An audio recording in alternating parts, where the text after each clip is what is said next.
बच्चों, अगर आप प्रत्यय और उपसर्ग के बारे में जानना चाहते हैं तो सबसे पहले मूल शब्द को हमें समझना होगा, क्योंकि मूल शब्द अगर हमारी पकड़ में आ जाता है तो उपसर्ग और प्रत्यय दोनों ही हमारे समझ में आ जाते हैं।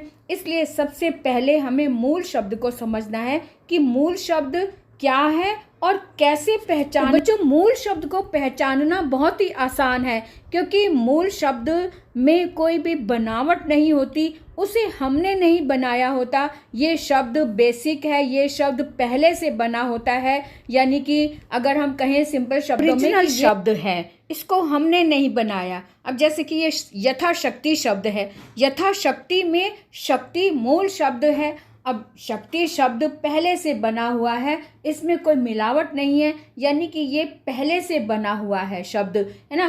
तो शक्ति जब मूल शब्द है, शक्ति ओरिजिनल शब्द है, तो इसमें जो शब्द जोड़ा जाएगा, जैसे यथा जोड़ा है तो यथा उपसर्ग होगा।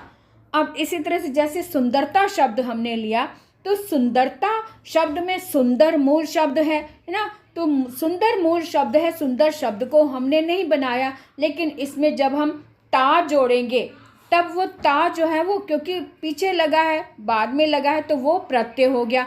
तो जो शब्द मूल शब्द से पहले लगता है उपसर्ग होता है, और जो बाद में लगता है वो प्रत्यय होता है। तो इस तरह से मूल शब्द को पहचानना बहुत आसान होता है। मूल शब्द यानी ओरिजिनल शब्द हमने समझ लिया तो समझो प्रत्यय भी समझ लिया और उपसर्ग भी समझ लिया।